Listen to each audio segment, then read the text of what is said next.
Hello Internet, Brian here for Work to Game Videos, and today I'm bringing you a bit of a retro review for the game Lost Odyssey, which is now available digitally on the Xbox Store, and can be played on Xbox One via backwards compatibility. To save you some time, if you're watching this before December 31st, 2016, you should go get the game now. It's free, and for that I would give it a 10 out of 10. You really can't go wrong with free. But if you're watching this January 1st, 2017 or later, well, I'd still recommend you getting the game, but I'm going to talk about some of the highs and lows for this game that you should be aware of first. A few things to note. This is a classic game, designed by the makers of Final Fantasy and published by Microsoft. It's got moments of brilliance, but this is a 360 era RPG, so you're going to find things a little bit more old school than, let's say, a game like Final Fantasy 15. I think this game is far better than Final Fantasy 13 and what that ended up turning out to be. But you're going to have to kind of be your own judge on that. And then this also, just a note, is a turn-based battle system.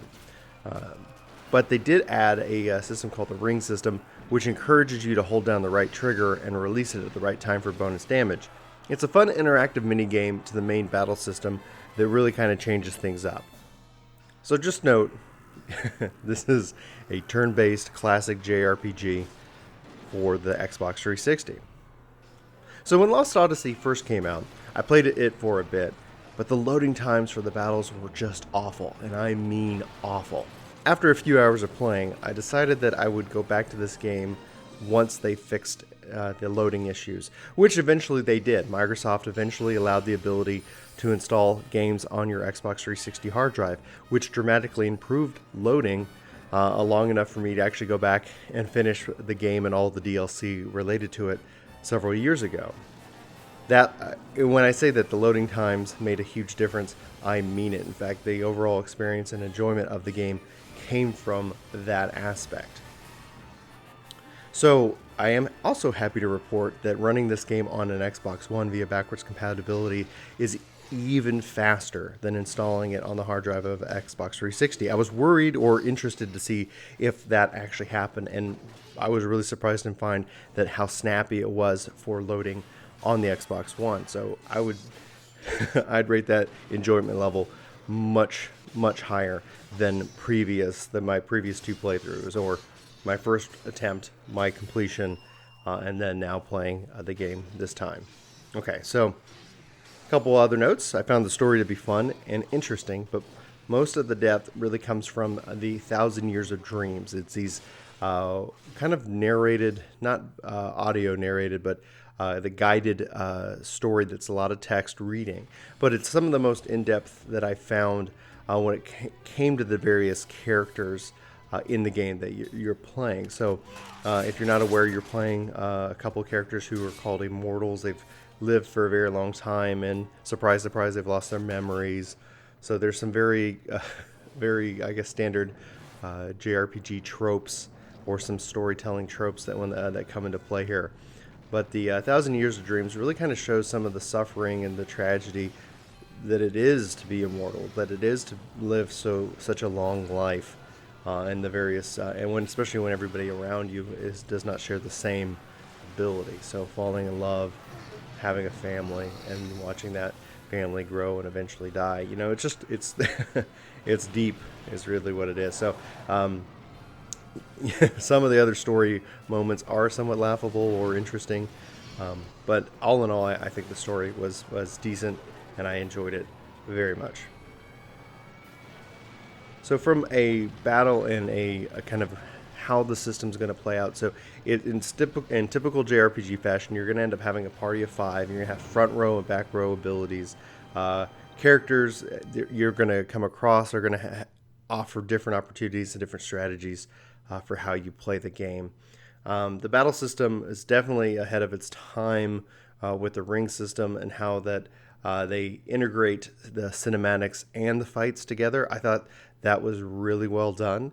And so, especially for that era, it was really cool to see. And so you got to see a bit of that here in the opening as well as part of the video roll that has been playing in the background. After I've completed the game, I did want more.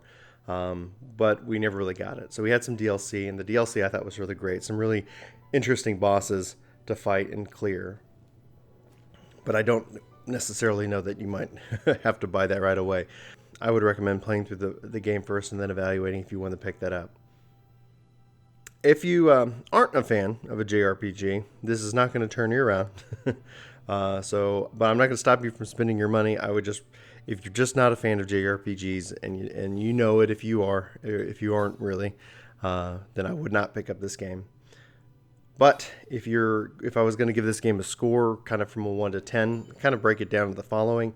At the time that this game came out, with the loading issues and just how long that took, I would have easily given it an 8.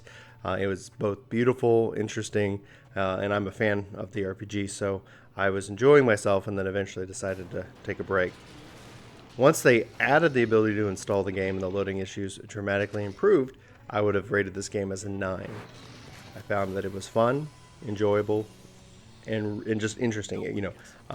Especially because it was the most Final Fantasy feeling game of the previous generation. Now, if we're going to rate this as today, how does this hold up with all the libraries of games that I do want to play, what I am playing? And that's a really tough question. So if I'm going to be honest with myself, I think I would give this game kind of an 8.5 out of 10. I don't see myself actually going through and playing through the whole game again, namely because I still got to finish Final Fantasy 15. We've got Stormblood on the horizon. And then also a part of this is they added Blue Dragon as a part of the backwards compatibility. So that's a game that I never really started or finished. So it'd be really interesting if I finished it without starting it. But it's a game that it's like, well, where I'm going to spend the time that I have to play, and most likely I'm not going to go back and finish this game, but that shouldn't mean that if you haven't played it that you don't go check it out. So that's pretty much what I got for you. I hope you enjoyed this retro review, and I'm sure to bring you more of them in the future, hopefully maybe with Blue Dragon. But for the most part, I've got to finish Final Fantasy 15, and we've got Stormblood on the horizon that's going to be coming out probably in June. So we're going to see what I can do with what limited time I have available. Anyway, this is Brian for Work to Game Videos. I hope you like this video and hope you subscribe to the channel. Leave a comment below and let me know if you've got any questions. As I always love to hear from you. So until next time, I hope you have a great day, and I hope to see you in the next video. Take care.